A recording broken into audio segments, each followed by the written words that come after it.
నాకు ఈ అవకాశం ఇచ్చిన మీకు ధన్యవాదాలు తెలియజేస్తున్నా అధ్యక్ష. శ్రీ వేముల ప్రశాంత్ రెడ్డి గారు.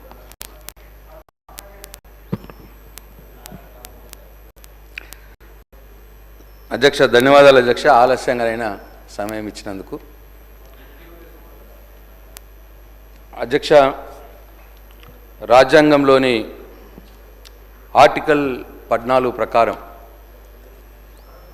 ఆయా రాష్ట్రాలు ఎస్సీ వర్గీకరణ చేసుకోవచ్చు అని సుప్రీంకోర్టు వారు తీర్పు ఇచ్చిన నేపథ్యంలో ఈ ప్రభుత్వం ఈ ఎస్సీ వర్గీకరణ బిల్లు ప్రవేశపెడుతున్నందున ఈ బిల్లుకు మా బీఆర్ఎస్ పార్టీ పక్షాన సంపూర్ణ మద్దతును తెలియజేస్తున్నాం అధ్యక్ష. అధ్యక్ష, ఈ న్యాయమైన ఎస్సీ వర్గీకరణకు బీఆర్ఎస్ పార్టీ మొదటి నుండి కూడా సంపూర్ణ మద్దతు తెలుపుతూ ఉన్నది. మాదిగల సామాజిక ఆర్థిక పరిస్థితులను క్షుణ్ణంగా తెలిసినటువంటి మా నాయకుడు కేసీఆర్ గారు ఎప్పుడు కూడా ఈ అంశానికి, ఈ వర్గీకరణ అంశానికి మొదటి నుంచి కూడా మద్దతుగానే ఉన్నారు. టీఆర్ఎస్ పార్టీ ఉద్యమం నుంచి పుట్టిన పార్టీ అధ్యక్ష. అట్లాగే కేసీఆర్ గారు ఒక అస్తిత్వ ఉద్యమ నాయకునిగా ఈ ఎస్సీ వర్గీకరణ అంశంలో, ఈ అంశం కోసం పోరాడినటువంటి మందకృష్ణ మాదిగ గారు కావచ్చు, అట్లాగే ఇతర సంస్థలు, వ్యవస్థలు, వ్యక్తులు, మేధావులు వీళ్ళందరి యొక్క పోరాటాన్ని అర్థం చేసుకొని, ఆ ఉద్యమాన్ని అర్థం చేసుకొని వారి యొక్క కార్యాచరణకు ఎప్పటికప్పుడు కేసీఆర్ గారు అండగా ఉంటున్న విషయం మనందరికీ తెలుసు. అయితే ఎప్పుడు కూడా టీఆర్ఎస్ పార్టీ కావచ్చు, కేసీఆర్ గారు కావచ్చు, మాదిగలను కేవలం ఒక ఓటు బ్యాంకుగా చూడకుండా ఉద్యమం మొదలైనప్పటి నుంచి ఒకటే స్టాండ్ తీసుకున్నాం అధ్యక్ష. ఎస్సీ వర్గీకరణ జరగాలి, అది అధికారంలో ఉన్నప్పుడు కావచ్చు, అధికారంలో లేనప్పుడు కావచ్చు, ఇప్పుడు కావచ్చు. గత 25 సంవత్సరాలుగా ఈ అంశం మీద ఒకటే స్టాండ్ తీసుకున్నాం అధ్యక్ష. తీసుకొని మా పార్టీ వైపు నుంచి మద్దతును కొనసాగిస్తూ ఉన్నాం అధ్యక్ష. అట్లాగే ఇంతకుముందు కూడా అధికారంలోకి వచ్చినాక కూడా ఇచ్చిన మాటకు కట్టుబడి అధికారంలోకి రాగానే, టీఆర్ఎస్ అధికారంలోకి వచ్చిన వెంటనే 29 నవంబర్ 2014లోనే ఈ ఎస్సీ వర్గీకరణకు అనుకూలంగా అసెంబ్లీలో ఏకగ్రీవ తీర్మానం చేసి కేంద్రానికి పంపించడం కూడా ఈ సభ సాక్షి అధ్యక్ష. అంతేకాకుండా ఆ రోజు ఉన్నటువంటి ప్రధానమంత్రి నరేంద్ర మోడీ గారి దగ్గరికి వెళ్ళి, స్వయంగా కేసీఆర్ గారు వెళ్ళి ఈ సభ చేసినటువంటి తీర్మానం యొక్క ప్రతిని స్వయంగా ఆయనకు అందజేసి రాజ్యాంగ సవరణ చేయండి అని చెప్పి స్వయంగా వారు ఆ రోజు ప్రధానమంత్రి గారిని కోరడం జరిగింది. అయినప్పటికీ ఆ రోజున్న కేంద్ర ప్రభుత్వం నాంచివేత ధోరణి నిరసనగా అనేక సార్లు పార్లమెంట్లో మా పార్టీ తరఫున మా ఎంపీలు పోరాటాలు చేసినారు, డిమాండ్ చేసినారు, రాజ్యాంగ సవరణ చేపట్టండి అని చెప్పి. అది కూడా సాక్ష్యమే అధ్యక్ష. అయితే తదనంతర పరిణామాల క్రమంగా ఈ అంశం సుప్రీంకోర్టులో కేసులో పడ్డది అధ్యక్ష. అప్పుడు కూడా ప్రభుత్వం తరఫున ఇంప్లీడ్ అయి సుప్రీంకోర్టులో మంచి అడ్వకేట్ని పెట్టి ఈ ఎస్సీ వర్గీకరణ అంశానికి అనుకూలంగా వాదనలు వినిపించిన సంగతి కూడా నేను ఒకసారి గుర్తు చేస్తా ఉన్నాను అధ్యక్ష. అయితే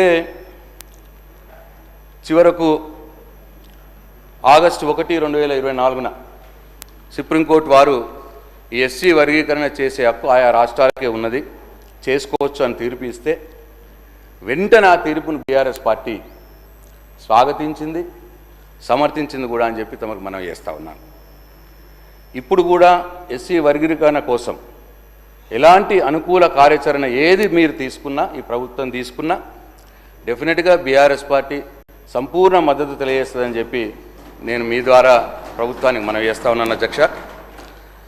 అయితే సరే, ఈ అంశంలో ఎవరికి తోచినంత వారు చేసినారు.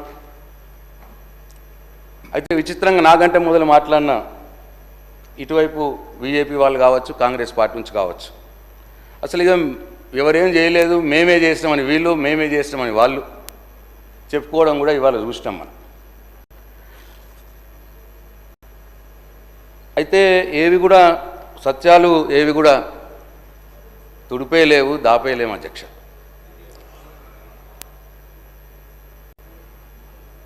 డెఫినెట్గా అధ్యక్ష 2004 నుంచి 2014 మట్టుకు యూపీఏ గవర్నమెంట్ ఉన్నది. వారే ఉషా మెహ్రా కమిషన్ని వేసినారు. ఉషా మెహ్రా కమిషను ఎస్సీ వర్గీకరణ, రాజ్యాంగ సవరణ చేయాలి, ఎస్సీ వర్గీకరణ చేయాలి అని చెప్పి సిఫారసులు చేసింది. కానీ అది ఏం కారణమో ఏమో ఆ 10 సంవత్సరాలు మాత్రం కార్యరూపంలోకి దాల్చలేదు అధ్యక్ష. ఇది సత్యం. ఇక్కడ కాంగ్రెస్ పార్టీ అధికారంలో ఉన్నది, అక్కడ కాంగ్రెస్ పార్టీ అధికారంలో ఉన్నది అధ్యక్ష. అట్లనే అధ్యక్ష ఇంకా విషయం, ఈ వర్గీకరణ కోసం మద్దతు రావట్లేదు, మాకు రావాల్సినంత చట్టసభల నుంచి కావచ్చు అని చెప్పి మాదిగ సోదరులు ఉద్యమాన్ని చాలా ఉధృతంగా చేసినారు. ఆ సందర్భంలో ఆ 10-15 సంవత్సరాలు, ఆ సందర్భంలో కొంతమంది మాదిగ సోదరులు అమరులు కూడా అయినారు అధ్యక్ష. అప్పుడు గాంధీ భవన్ దగ్గర కూడా ఒక ఘటన జరిగింది. సో అప్పుడు కూడా మేము టీఆర్ఎస్ పార్టీగా వారిని గుర్తించినాం, అమరుల త్యాగాల్ని గుర్తించినాం, వారి కుటుంబాల్ని కేసీఆర్ గారు సహాయం చేసినారు. అంటే నేను చెప్పే ఉద్దేశం ఏంటంటే, మాకు ఈ అంశం పట్ల మొదల నుంచి కూడా మాకు ఒక కన్సర్న్ ఉన్నదని చెప్పడానికి నేను చెప్తున్నాను, తప్పిస్తే వేరే వాళ్ళని ఎవరిని విమర్శించడానికి కాదు. అయితే అధ్యక్ష బీజేపీ వాళ్ళు కూడా 2004 నుంచి 2014 మట్టుకు కాంగ్రెస్ వారు, 2014 నుంచి 2024 మట్టుకు బీజేపీ వారు కూడా మరి 10 సంవత్సరాలు సంపూర్ణ మెజారిటీ ఉన్నది పార్లమెంట్లో వాళ్ళకి, అబ్సల్యూట్ మెజారిటీ. అయినా సరే వాళ్ళు రాజ్యాంగ సవరణ చేయలేదు. ఆ రోజు ఇక్కడ నుంచి మనం తీర్మానం చేసి పంపించినాం, మన ఎంపీలు అడిగినారు. అయినా సరే ఆ రోజు పార్లమెంట్లో బీజేపీ వాళ్ళు కూడా రాజ్యాంగ సవరణ చేయడానికి ముందుకు రాలేదు అధ్యక్ష.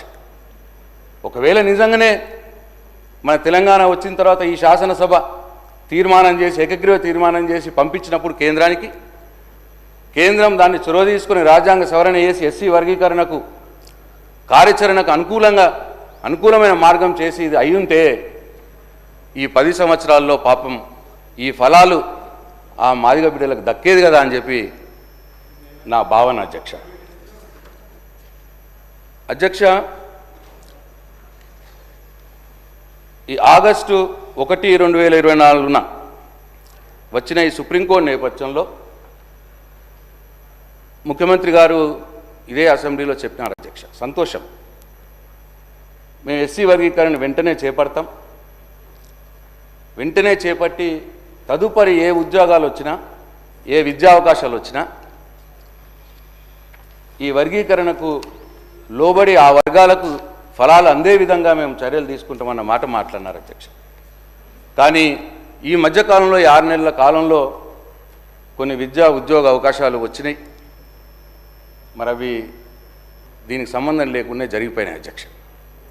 నేను ఈ ప్రభుత్వాన్ని మా పార్టీ తరఫున డిమాండ్ చేస్తూ ఉన్నాను, ఇప్పటి నుంచైనా వచ్చే ఉద్యోగ విద్యా అవకాశాలు ఈ వర్గీకరణ అంశం తొందరగానే చేపట్టి ఆ రిజల్ట్ ద్వారా, ఆ వర్గీకరణ ద్వారా ఈ భవిష్యత్తులో వచ్చే ఉద్యోగ అవకాశాలు ఆ వర్గాలకు అందేటట్టు చూడాలని చెప్పి నేను ఈ ప్రభుత్వాన్ని డిమాండ్ చేస్తున్నాం పార్టీ పక్షాన.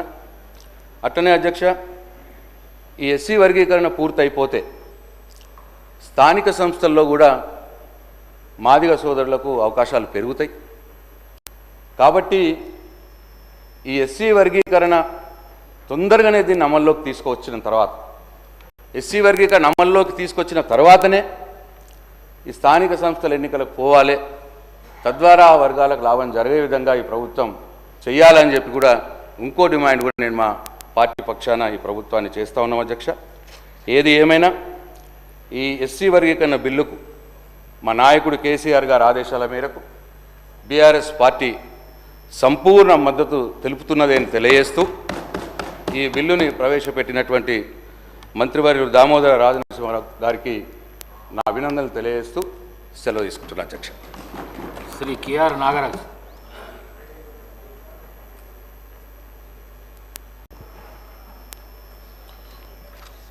ధన్యవాదాలు అధ్యక్ష. ముందుగా మన యొక్క గౌరవ ముఖ్యమంత్రి గారికి మనస్ఫూర్తిగా